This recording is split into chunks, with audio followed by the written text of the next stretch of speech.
Good morning, good afternoon, good evening, and good golly, Miss Molly, and somebody's making noise. It's me. Hang on. I thought it was maybe me. I got so many windows open, I never know. No, it's still me. It's still me. Kieran, I thought my chip bag was what you were hearing. We're done. I got rid of it. There we go. There you go. I got the laptop over here with every window running so I can see everything is going. But yes, welcome everybody. 4 years into the show, we finally fixed the audio issues. Another 4 years and we'll be all the way there. We might even have a producer. We might, yeah. So welcome everybody. Welcome back after my break where I visited the ancestral homeland. And did some family stuff and took a break from YouTube. But I missed you all badly. I missed you all so much. We missed you too, bro. Indeed, I was emotional. It's been emotional. So it's great to be back. Hello to both people in the chat. D-Bud Martin and Davina are here. See, the internet is like that. You leave for 2 weeks, everyone forgets about you. Who cares about that old man? He's out there we were Scotland moving rocks around. We were willing to wait while you visited your, old mud hut and roll around in it like you used to. Yeah, exactly. Well, it's mud. We're far more sophisticated than that. It's just rocks. We build stones. I was going to say, it's all rocks, man. It's all rocks. Yeah. There's gaps in between them there, so you get that fresh air feeling.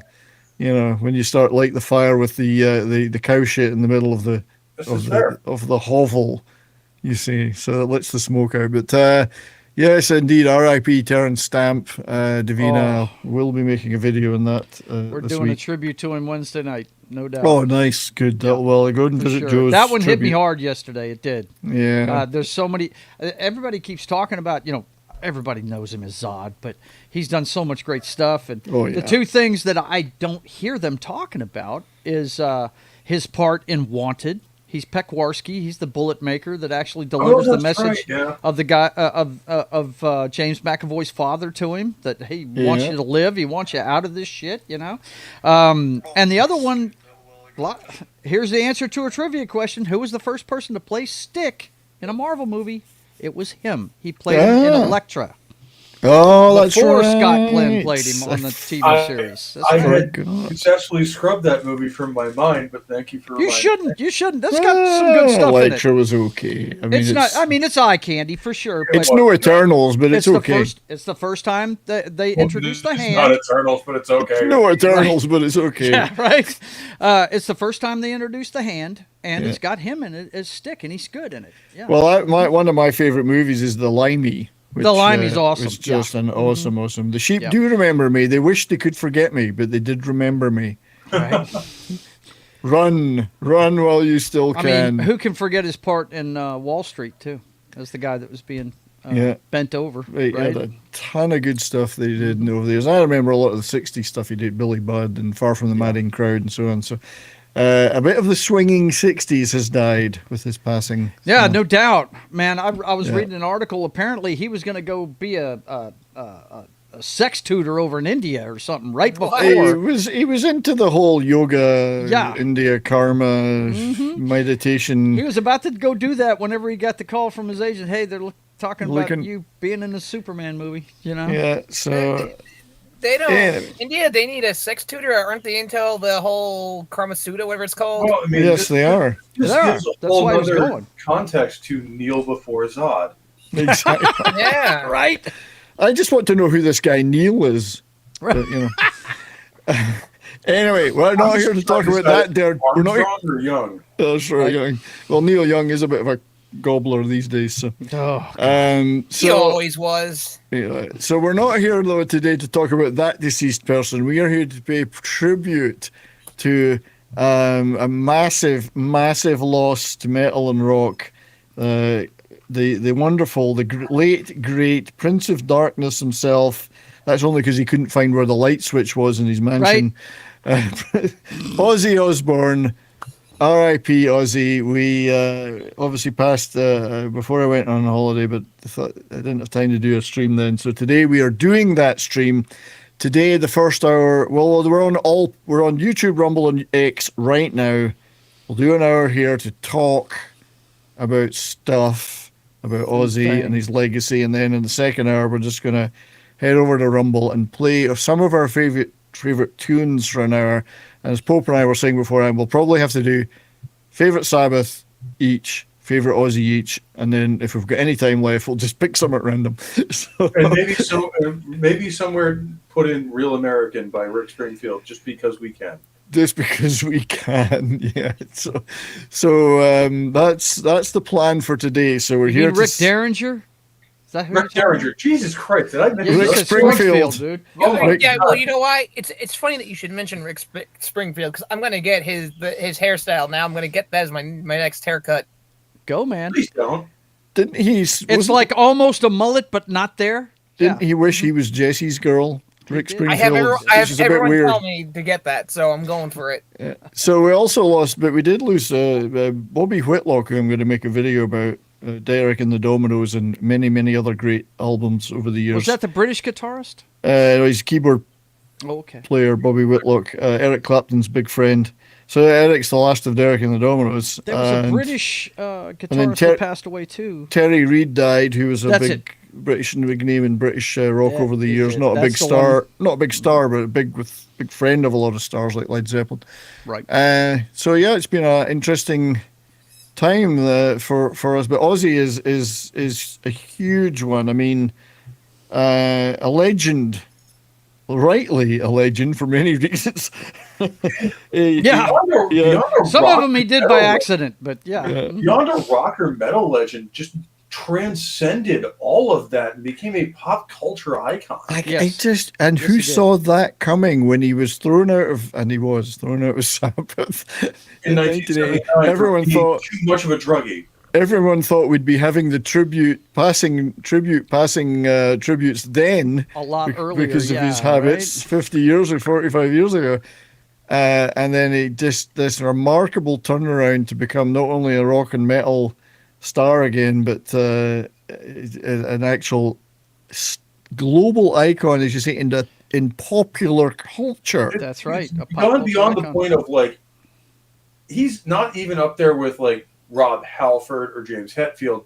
He's up there with Freddie Mercury and Elvis Presley and Michael Jackson and Elvis Presley. Even if you don't listen to the music, you know who this man is. Everyone knew who he was. Yeah, that's incredible.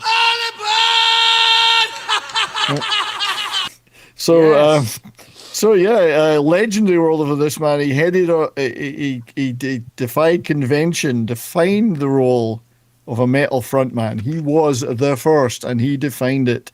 From Sabbath's riffs to his solo anthems, and who knew he would make so many great solo records after it looked like Sabbath, rightly, were the ones that were going to flourish again because of Dio, and then Ozzy comes roaring back, and we'll talk about why and how. I mean, he shocked the world, rocked it and rolled for over 5 decades. So let's crank up the volume and let's board the crazy train, and we'll celebrate the life, the music, and the madness of Ozzy. And to do that today, obviously, we have my friends Pope, Joe, and the disciple of rock himself. Gentlemen, start your train engines. We'll do it again. It's not the same without the bass right after. Well, we'll get that later on Rumble. I know it's a cliche, but we'll have to play the track. That's literally all we can do without getting struck. Well, let me start off, guys, by saying I am not the biggest Ozzy fan in the world. Okay? I'm really not. I never have been. But this guy surrounded himself, when he left Sabbath, he surrounded himself with nothing but the best when it came to his supporting cast. Oh, good. And he really, he knew he was a smart dude for doing that, because I never thought he was a great vocalist or anything like that, but he did have the onstage persona and the presence, that charisma that is very rare with a front man. So and charisma. It's a great point, Joe, about the charisma. He had a huge and very energetic and enthusiastic stage presence, but just not being this slick super pro. He was an ordinary Birmingham guy, but he just loved what he was doing so much. He always put everything into it. What he didn't have in talent, he made up with passion. Is what he did. Really. Yeah. I mean, it was. Yeah. It's pretty impressive. Yeah. Yeah, because like I don't really want to knock on him this stream, but I do hate the revisionism when you watch anything related to Sabbath or Ozzy. When they talk about, Ozzy songwriter, Ozzy, singer, Ozzy this, but it's like he really didn't do any of the songwriting, right? When obviously with Sabbath, we all know that was Geezer and Ward and Naomi, and then with his solo career, we know a lot of that was Jakey Lee and Randy Rose who did a lot of the writing. So, Yeah. the revisionism annoys me, but to deny that this man is an icon is also foolish.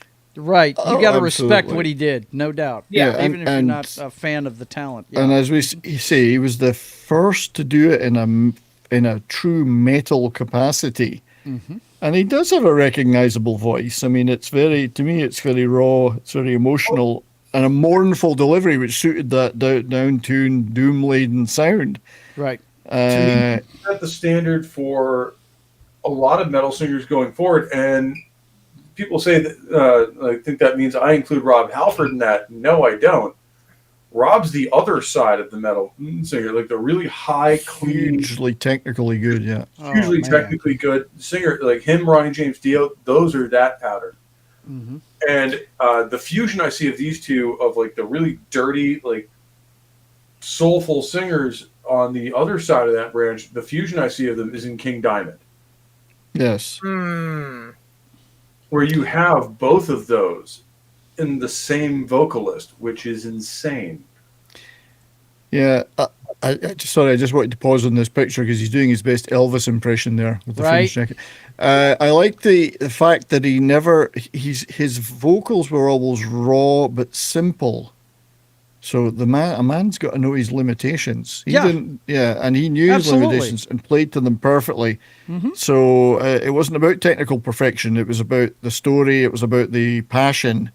Mm-hmm. And that I equate him to John Fogerty in that he's not the world's most talented lyricist or singer, but his style is perfect for the band he was in. Yeah. It's perfect for the music genre he helped define, no doubt, man. He did, and he did help define it. That's true. I mean, that first, and we'll talk about the albums soon, the first Black Sabbath album, the self-titled one, was the first true metal album, in my opinion. I look at this picture and it just saddens me, man, because that guy was so energetic. And they had to wheel him out there for that. Yeah, but he still did it. God bless him. He still did it. And there he is doing his typical Al Franken pose. Al Franken pose. But yeah, I mean, the other way around. And so we were again before we last picture with the four of them. Yeah, before we started again, we were talking about the fact that not only did he do all this stuff with Sabbath, and that's still the greatest metal band ever. Many people would agree or say. I mean, you don't have to agree, but that's it's an opinion many have. But then he absolutely did it all again as a solo artist. Yeah. Against all expectations. And you mentioned the people he surrounded him with. If you look at those first couple of albums, Randy Rhoads, he was probably the only rival to Eddie Van Halen at the time in that style. Bob Daisley and Lee Kerslake from Uriah Heep, super experienced guys. And Don How about Airey, Zach Wilde, who is still doing it today? Don Airey on the keyboards. So the first couple of albums of those guys. Then you had Jake Lee, Zach Wilde. He always surrounded himself with great guys. Plus, luckily for him, he had Sharon Arden as his manager and scion of Don Arden, the gangster. Sorry, I shouldn't say that. That's probably libelous. The forceful rock manager and promoter of the 60s and 70s. And Sharon learnt a lot from her father about how to promote bands and how to do stuff like that. And she absolutely took his career by the scruff of the neck. I think Don just said, look, this guy's done. Here, you have his contract. You do what you want with him.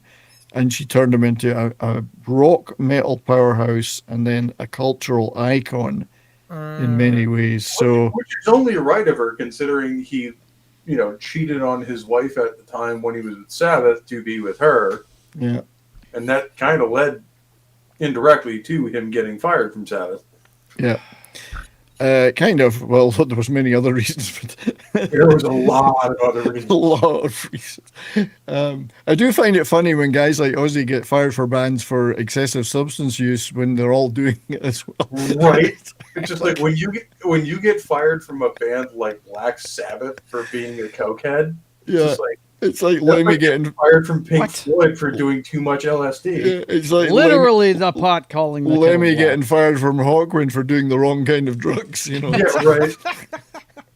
Like, wait, you're on speed? We don't endorse that. It's only acid here. Psychedelics, man. Psychedelics. I mean, I don't have a huge supply of photographs today. It's just some of my favorite ones, and showing him in various stages of his. It's still a bit Flower Power there, even though the band that killed Flower Power.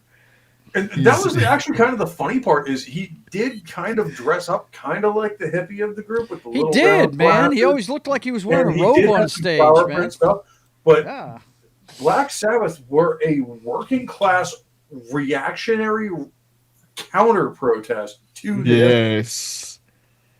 Absolutely. The working class image, and absolutely the antithesis of Flower Power, even though their lyrics espoused many of the same themes, such as anti-war protest but they did it in a very different way, where it's not, oh, well, this is how it would be perfect. It's, no, this is fucking wrong. And we shouldn't be doing it. Yeah, this is a fabulous picture. But yeah, that could almost be Led Zeppelin the way they're dressed. Yeah, I mean, on two opposite ends of the spectrum, you have Imagine from John Lennon, which is one of the most pussyish, just limp-wristed things I can imagine. And on the other end of the spectrum, you have War Pigs. I know. Hill to Zach. Trying to kind of accomplish the same thing. Two very different ways of getting that message across. Hail Mark G, the C, and Hail Zax, and Hail everyone else that's in the chat. Good to see you all. Yeah, nice kilt. I did have a picture of my kilt up on the channel. Because, listen, and I know some people here are fans of the Beatles, but the problem with the Beatles is sure, the Beatles are the blue, are also blue collar guys, right? But they, like you said, they had the more pussery approach to peace, and just all you need is love, right? Whereas Sabbath was like, hey, these guys are actually dying over here because they're all hooked up on heroin because they're seeing these awful things. Like, maybe we shouldn't be. Like, when you look at War Pigs, there are dark forces in the world in power that are making this happen, and we should be very wary of that. Well, and that's kind of like what I'm saying, right? Is like the Beatles are just talking, oh, if you just had love, this would solve the problem. And Sabbath is kind of like saying things are darker than that. Things are darker. Yeah, we're like Hand of Doom is just basically soldiers being controlled. It's like you don't see the machine behind the curtain. Yeah, sorry to interrupt, guys. I just wanted to point out that the Streamlabs link that it's advertising for the hour 2 of the show is still the wrong one, so I've stopped. Oh, no. the real one is at the pin to the top of the chat. There you go. So pay attention to that. So please ignore the one that's saying Van Halen, the Dave Lee Roth years. Yeah. You could go watch that again if you wanted, of course. Sorry to interrupt, guys.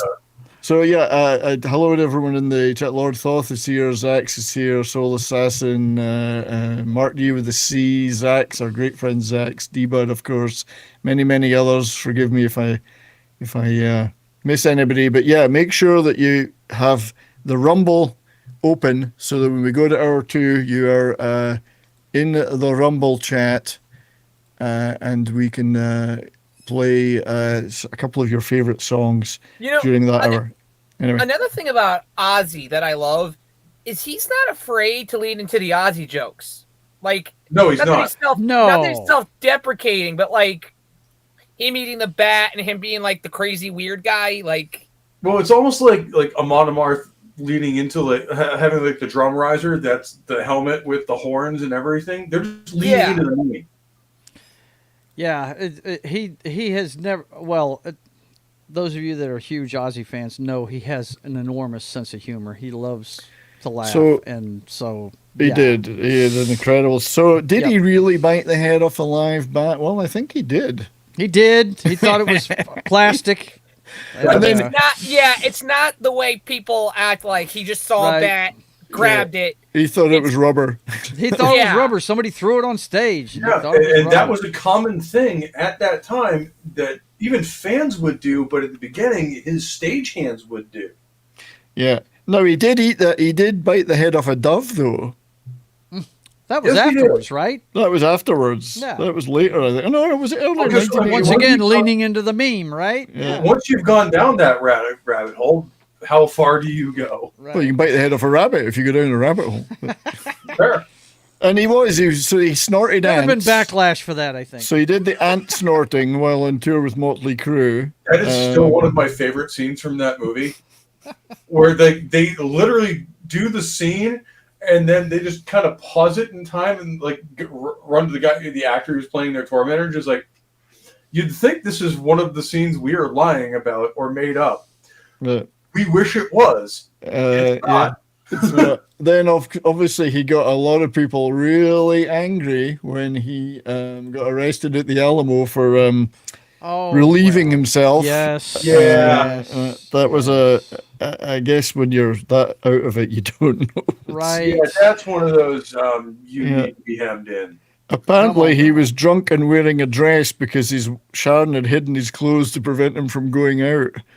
So he was wearing a dress. What year was this? This was 1982. Yeah. That does not surprise me. He didn't apologize for years later, and so he couldn't play in San Antonio for years because of that.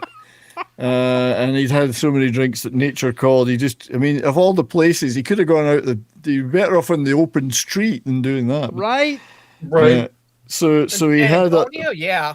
But he did many other things like the waxworks, the Madame Tussauds, where he pretended he was his own waxwork, which was funny. Mm-hmm. And I was always getting lost in his own home on the Osbournes because it was so big he couldn't figure out where he was. Yep.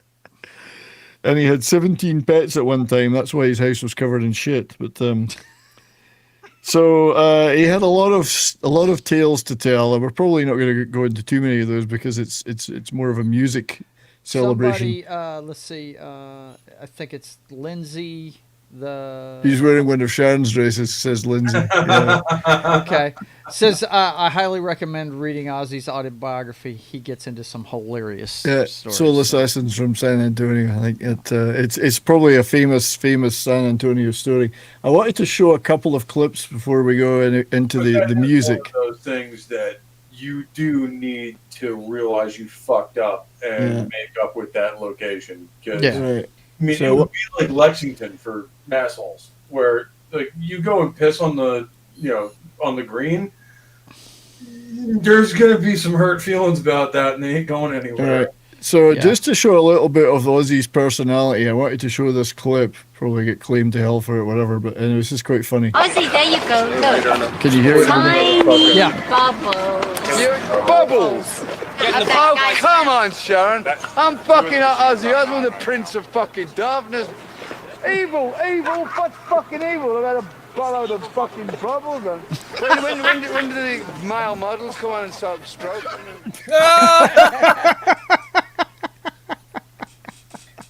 I'm going to say something for all the people that say Sharon was good to him, Sharon loved him. She treats him like a child. She did. She did. And she also used the shit out of it. But she learned that from her dad, because that's how he treated bands like the Small Faces and others that he managed for years. He treated them like children and took all their money, gave them pocket money. Her being maliciously mean, I think that's just her personality. I think she's just one of those people that's just naturally condescending and doesn't know how to be nice. To be fair, I think he needed some guidance. Well, yeah. And here's the worst part. Like, I don't know how, but Kelly and Jack, at least, have both turned out actually reasonable people. Yeah. Like, everything I see from them now, like, they're both pretty well-adjusted, normal adults with their own families, and they're just fine. Right, I did want to play this. How do you not have family trauma growing up between Sharon and Ozzy? I wanted to briefly play this because Our great friend Tim sent me this clip. I think I'd seen it on Twitter. Amazing. This is great. This is the changing of the guard at Buckingham Palace.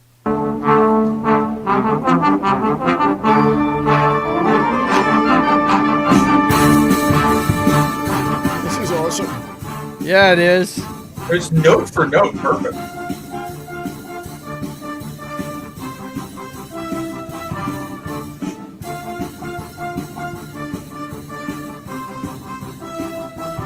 I mean, imagine telling Ozzy and the boys in 1970 when they wrote that song. The Buckingham Palace One Guard. day, the Royal fucking Guard would be performing it orchestrally Yeah, at Buckingham Palace. that's incredible. Really, if you think about it, They would have told you were higher than they were. But that's what we mean about cultural reach. I mean, that's just incredible to think of. I mean, you wouldn't. Well, who else would they do that for? Maybe a Paul McCartney if he died. You know, we play something by him. When But the Beatle dies, I think we will hear like a "Hey Jude" or something like that done from them. But because Ozzy loved the Beatles, and he was clapping. Ozzy got so excited when he got to appear on stage with Paul McCartney at I think it was the Queen's 60th birthday thing. He was so excited because he loved the Beatles. He was like over the moon because he was on stage, was standing beside Paul McCartney. It was funny. I had one other clip of these before we get back to talking about the music, which we want to talk about.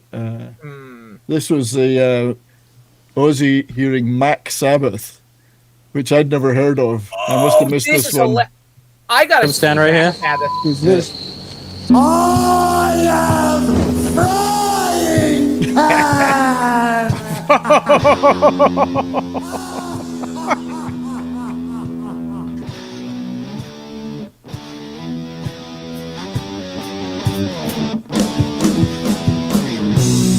Mac Sabbath.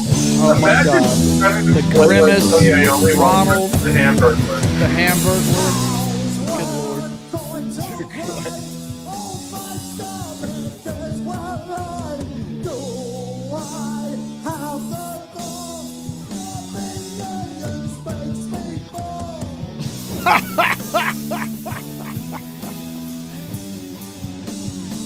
Damn.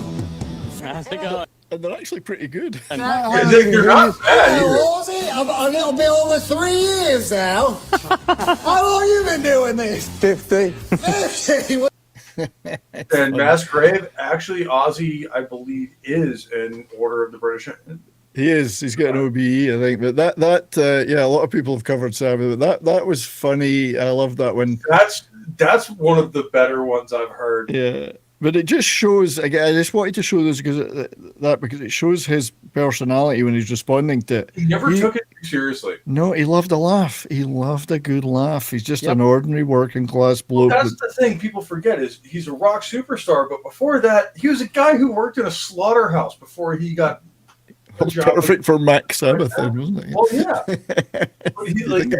He did a stint in prison. Like, he's not a upper class kid that has these pretenses about who he is. Not at all. He's a kid from fucking Birmingham. Yeah. From fucking nowhere. Birmingham grades is fed there for Birmingham. And reached beyond the stratosphere for what he even thought possible. I like this picture. It's just, this is peak mid-70s Sabbath. It's just fabulous. Fringes everywhere. Yeah. He was getting a slightly later 70s. Although, I mean, well into the 80s, Tony was still wearing the tassels, so, you know. Yeah, that's true. And then, of course, into the starting to get into the solo years and the Ozfests and the whatever. Just he had a few looks. There's a great picture. Great codpiece. Speaking of Ozfest, I was thinking about this today on the way to work today. Because they're absolutely going to do another Ozzy tribute show. They're like, that's no question that's happening. Do you think they're just going to make it another Ozfest? I hope they do. You should. Because Ozfest was not a celebration of Ozzy or what had come before. It was kind of celebrating newer artists and catapulting them into the spotlight. See, and I feel like they should do that because I feel like that's something Ozzy would want. No, it's absolutely what they would have wanted because that's exactly what they did with most of their career. Yeah. So, I mean, it's not many people get a festival named after them and created around them, you know. Again, showing his huge influence. I love how almost everyone on that list is famous now. Ozzy, Slayer, Danzig, Sepultura, Biohazard not so much, Fear Factory is, and Neurosis in certain circles. It's pretty good. I think that was the first one. Was that the first one? Yeah, it was, and it was what, like 2000, like 93 or something, or was it that early? I can't remember now. No, I mean it's been so many. I just love some of these posters. Asbury Park, New Jersey, with Black Oak, Arkansas. Black Oak, Arkansas. Oh my God. There's the back to the beginning, of course. So I mean, it's now we know that what happened after that. It's great that he actually got to do it, and he made it that far to do it. You know, 1996. Davina says 1996 was the first one. When they did this show, I was kind of pissed off they didn't do any like Dio or Tony Martin Sabbath. But now him dying 2 weeks, because what made me pissed off was they were playing Ozzy era Ozzy, so I'm like, well, then play other Black Sabbath. Yeah. But now seeing that Ozzy died 2 weeks later, I'm almost wondering if they knew. There was a sick, limit, man. Yeah, there was a limit to what you could do. So I'm wondering if Sabbath themselves, because I know Tony fights for the Dio stuff to get put out there. So you wonder if he was just kind of like, yeah, let Ozzy have this moment. I love stuff like this because this takes it back to 1970. The first album's out. They were formed in 1968, obviously. 1970, and they're playing places like the Dorothy Cafe in Blackwood, wherever that is. They're playing cafes, record stores, nightclubs. I mean, imagine seeing Black Sabbath in a cafe in 1970. Wouldn't that be bizarre? You know, it's just still having the ticket you got to that show for probably 50 pence. I know, wouldn't that be incredible? Yeah, I mean, you guys know I was a with special guest Peter Frampton. Jesus Christ. Peter Frampton, right? Yeah. Sometimes the lineup looks like it's out of sync. You know what I mean? One time I went and saw, who was it? I went and saw the Motor City Madman, Ted Nugent, open up for 38 Special, and this was in the 80s. Joe, you want to hear that's backwards. You want to hear one even better. My mother's first concert she ever went to was Aerosmith opening for Sha Na Na. Get out of here. Wow. That's incredible. On the 73 tour. Well, do you want the best example of that? And it's off topic, but the Monkees did a tour with Jimi Hendrix as the support act. Oh, Jesus Christ. Yes, yes, and this was the show insane. That a bunch of teenage girls booed Jimmy, right? Yeah, well, they're like, what the hell is this? Yeah, you're booing like royalty here. Yeah. Well, that was kind of one of the inspirations for that scene in Back to the Future where, all the normies are sitting there like, what the hell? And it's like, don't worry, your kids are going to love it. That's right. Right, yeah. the Back to the Future meme. I love all these solo ones with the different guitar players. It's, pretty cool. The lesbian ant phase. Yeah. He was a bit hair metal there, but, Yeah. But anyway, well, they all went through their hair metal phase, dude. The only one that didn't was Rob. Yeah. He never grew his hair long. So. Well, he started to lose it. Yeah. Yeah. So we've got about 25 minutes left before we switch over to Rumble to play some music. And hopefully everyone's going to join us over there. Music. So let's talk a little bit about the music. I mean, I've got some album covers up, or we'll be showing some album covers. In fact, before I do that, sorry, I did have one other thing I wanted to show. I know cutting this to an hour on YouTube's a bit tight. We were talking about that quote where we were going to do a whole Black Sabbath 12-hour show at one point, and probably still will. So Ozzy Stats born John Michael Osbourne, 3rd December 48. Funnily enough, he was the lead vocals for a little-known band called Black Sabbath from 1979, and then subsequent reunions. solo career from 1980 till his death in 2025. You know what surprised me? He's sold over 100 million albums. By himself? 70 million by himself. And Holy 30. shit. Well, I mean, that may or may not be true. I looked up the interwebs. It said he sold over 100 million albums, both solo and with Sabbath. But if that's true, he might be one of the most successful solo artists of all time. Yeah, I mean that could or could not be. I mean, it's hard to verify these, but he certainly sold a lot of freaking records. You got to remember, he friggin' went solo right at the beginning of the MTV age. 1980, 81, yep. Yeah. So multiple top 5 charting albums and singles, over 3,500 gigs, both with Sabbath and solo. Estimated audience numbers of 30 million on those. Farewell gig streamed to an estimated 6 million people, but I mean, it could have been way more. I was one of them. Had up to 8 million viewers per episode for his reality show. Yep. And one that's not a stat, but it's impossible to fully calculate his enormous influence on rock and metal.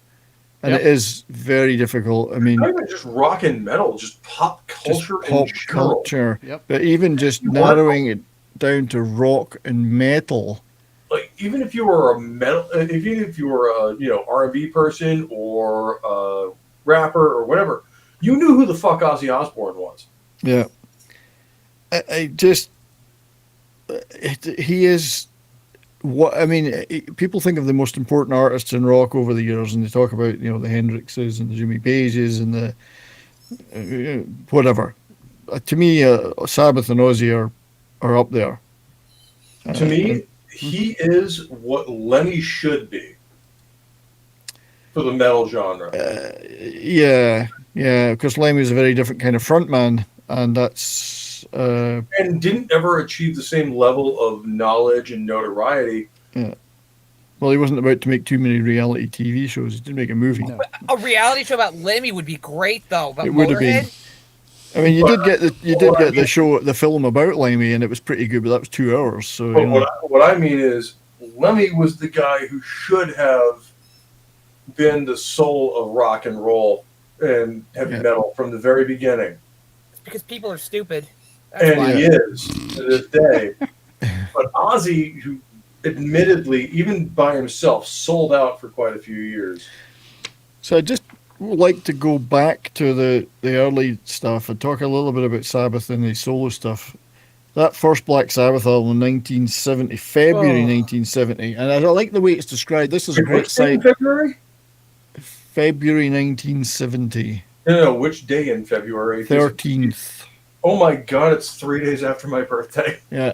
So this is actually quite a good site. Vinyl Records is a Dutch site, and it's got all the vinyl LP covers and some stuff. And then I like what they say here. It's not just an album, it's a thunderclap in the face of flower power. On a damp February day in 1974, Birmingham factory mutants dragged their amplifiers through the smoke and satanic panic, then recorded the entire birth of heavy metal in a single day's worth of haunted riffage and cheap studio tape. Ozzy shrieks like a prophet in withdrawal. They're not wrong. And that actually sums it up. I mean, even the cover is just phenomenal. I mean, it's not my favorite Sabbath record, but no. Even when you start off with songs like Black Sabbath, one of the first guitar riffs I ever learned to play. Oh, yeah. And then The Wizard, NIB. Well, in general, like, you should own the album for those three. Well, Black Sabbath and NIB were regularly played throughout the decades live, always. So they survived in multiple sets. So it does have a lasting legacy. To me, The Wizard is actually one of the better ones on this album because it kind of is the missing link, if you will, between the blues anthology of Earth. Well, it's got that harmonica stuff going on, yeah. The new sound of Black Sabbath. Like, it's got enough blues in it that it still sounds like Earth for the people who may have heard them before. Yeah. But it's an entirely new sound. And Ozzy's vocals were pretty haunting and foreboding.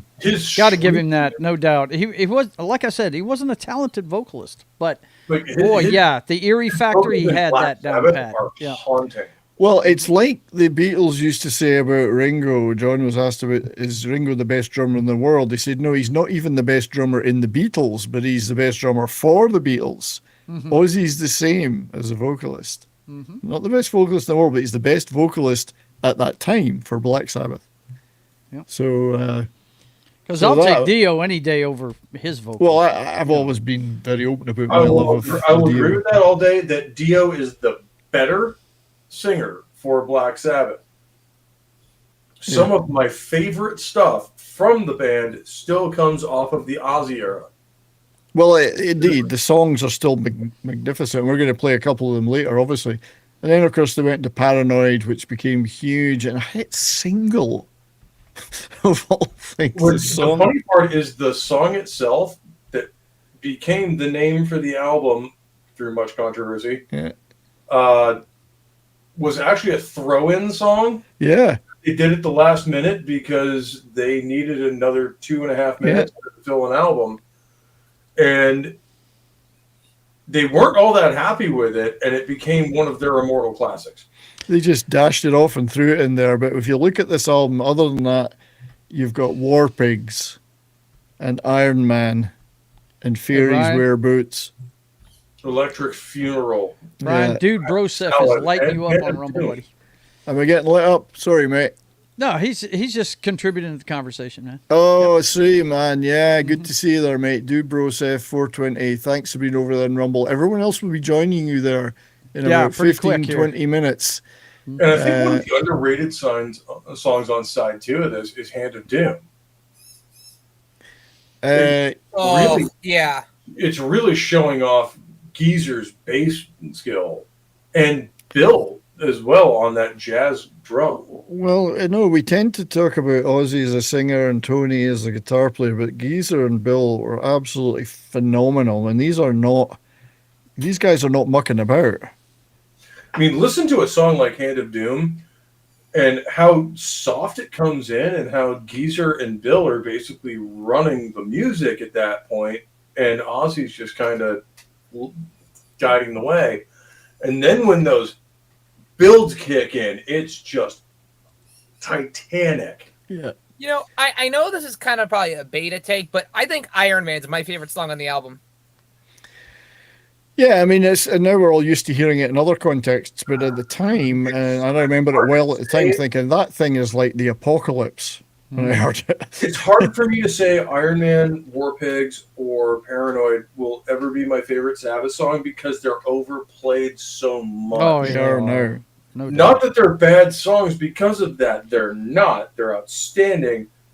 But for my favorite Sabbath type tune, we have to go a couple albums later to Sabbath Bloody Sabbath. Well, we're getting there now because Master Reality is possibly my favorite, and you've got Children of the Grave, Into the Void. One of my favorites, and the one that disproves that Ozzy has ever been a Satanist or anything like that, After Forever. Yeah, it's a Christian song. Yep. Yeah. Really. If you listen to it for more than 30 seconds. Yeah.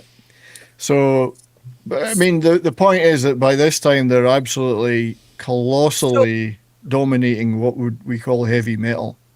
Hot take, guys. I'm not a fan of this album. I don't hate it. It's just I can never get with this album. I don't know why. Volume 4 is like I think my favorite Sabbath album. You need therapy. This is the literal transition between Paranoid and Volume 4. Dude, we're just talking degrees of liking, though. I mean, it's not like we're not liking. It's degrees of liking. No, but in terms of musical progression, like it's kind of linear right between here and Volume 4. If you didn't like... I know, and the thing is, I love Children of the Grave. I love that song. Like, that's my favorite Sabbath song. Yeah, Lindsay, the cynical geek, has joined us over I see that over in Rumble. Yeah, everyone on the YouTube side at the top, there is a pinned link to the Rumble side. And if you head over there in about 15 minutes, we're going to be going there to continue the chat, but play some tunes as well. Because we can't play them here on YouTube because we would be immediately yeeted.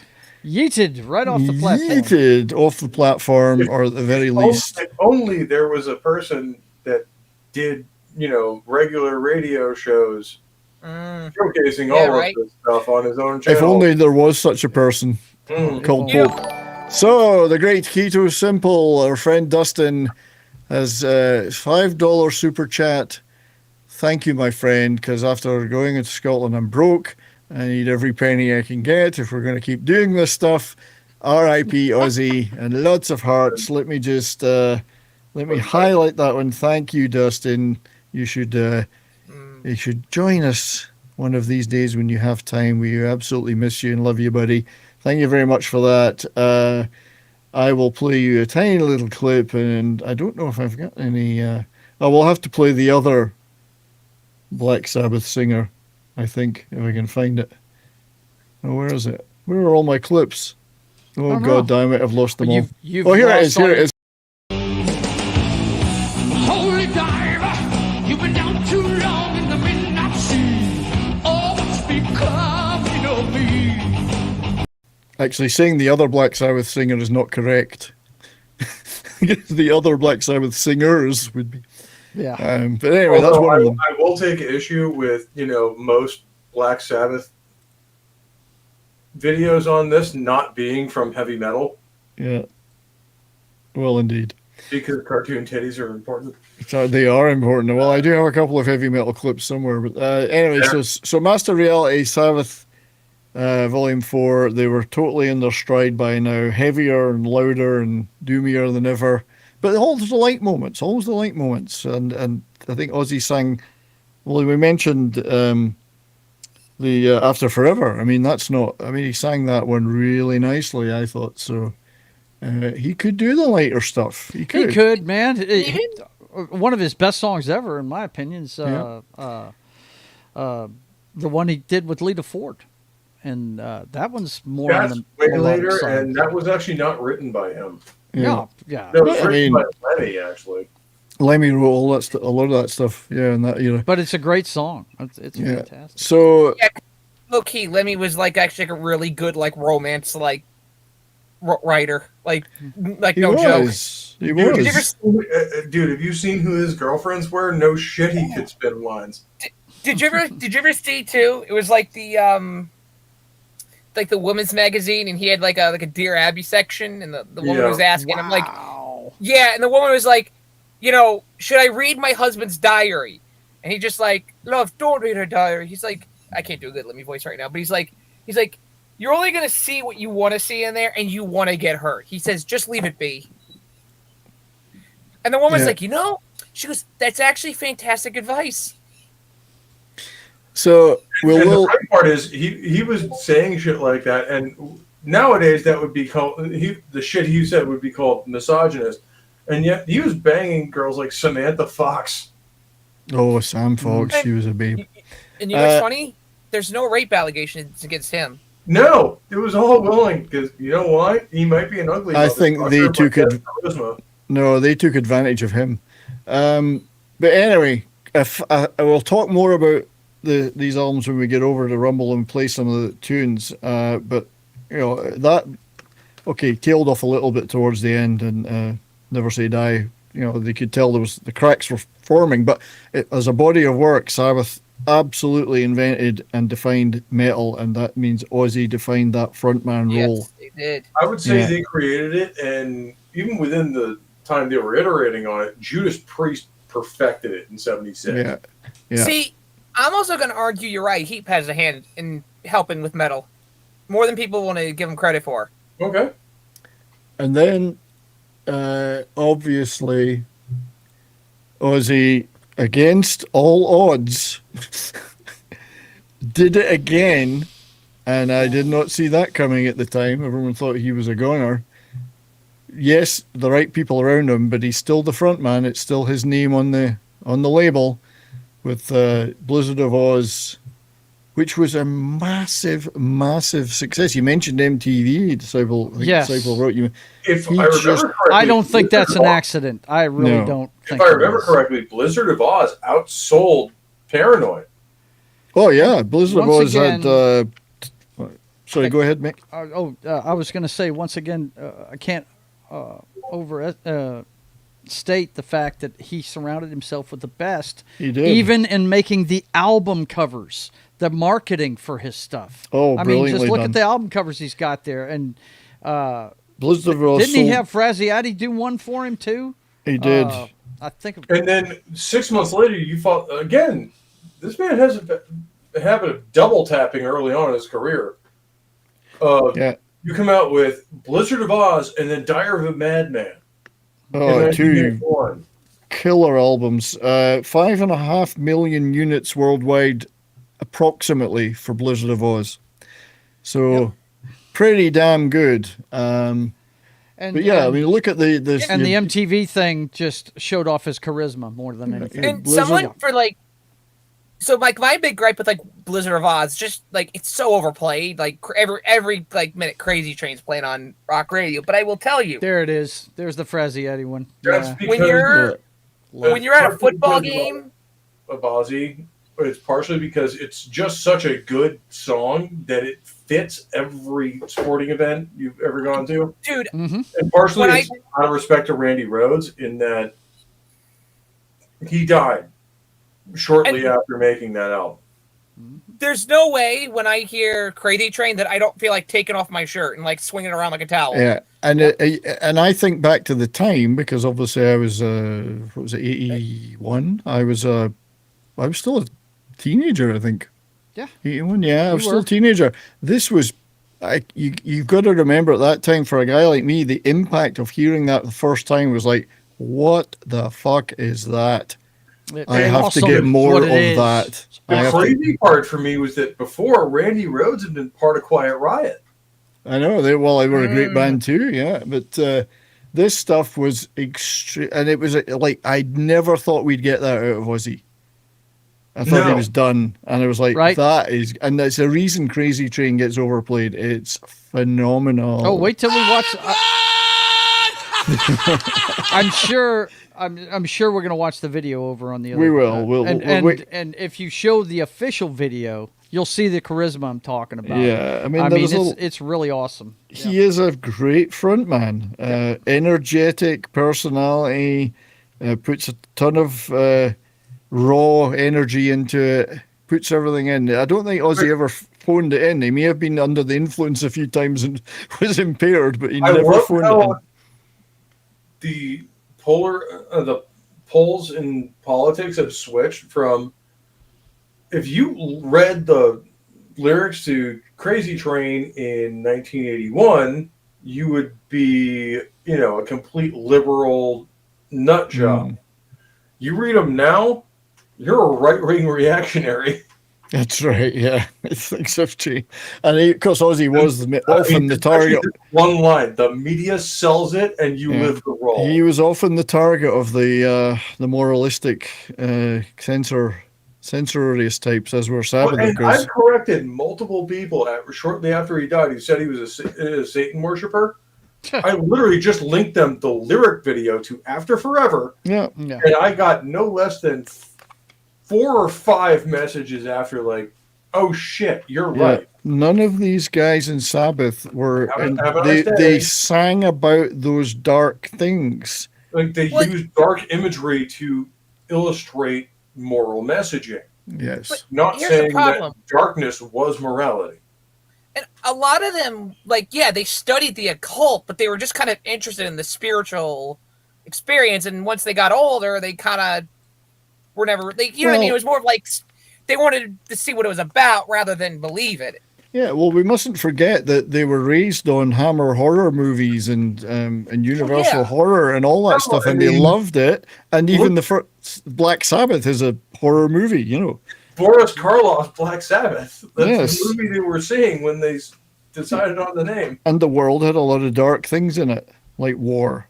It was the year of the Vietnam War and many other things. So that colored their approach, but I don't think they were promoting or enthusing about it. They were singing about it because that's what was in the culture. So, this also might be like a hot take, but you know what band also copies this a little bit is the band Ghost. If you even see what they talk about, right? It's not necessarily worshiping Satan as much as it's kind of more of a theme that of someone who is kind of worshiping Satan, not as much of I it. will disagree with that, but we'll get into that on Bonded by Metal or another. Yeah. Chat, So there's a pattern with that.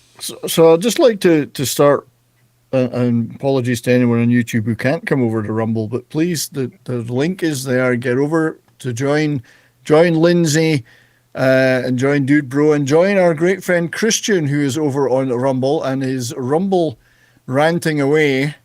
I will copy these and show them on into the YouTube chat. So just there we go. So first of all, from our great friend Christian, who could be on here if he's not working, was $2 Rumble rant. Bonjour, everybody. I lost track of my weekdays. Well, having seen some of the routes you have to drive out there in the wilds of Quebec and Labrador, I can understand that. Thank you for that, my friend. Hold on, isn't it Quebec, not Quebec? Quebec. Well, I'll pronounce it wrong just to annoy them. So I'm going to play something for you, my friend.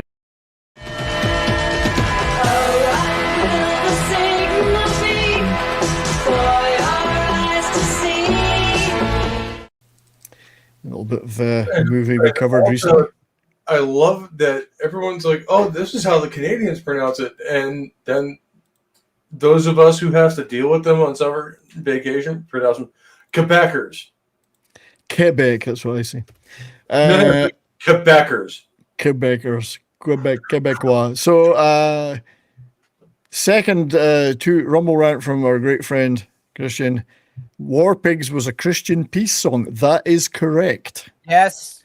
Yes, we are joined here in our masses to celebrate Ozzy. Well, I know a lot of Christian people who would be freaking out just because it has the lyric Satan in it, not realizing that it's basically saying that's what's, if you read the Bible, that's what Satan wants. He wants war and discord. Yeah. Satan laughing. Jesus Christ. Like, how do you not... They're not promoting it. They're commenting. I grew up in one of those houses that was Black Sabbath or Satanists. So when I started listening to them, I heard the song War Pigs. I'm like, this isn't Satanist at all. So like, this is far from Satanist. Exactly. It's not. So it's not saying that they are, but yeah. So here's I got to play this for Christian.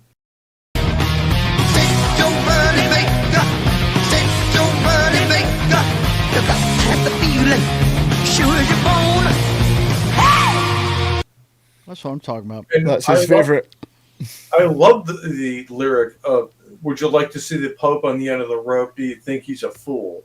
Yes. And it's just the initial... He sent you another one, by the way, Brian. He did, and I'm just doing it now. And one more from our great friend Christian. Let me deal with this, guys, before we go any further. Here's one for Sumo Queerbeck. How true. How true. Another French Canadian. So one more clip for you, my friend.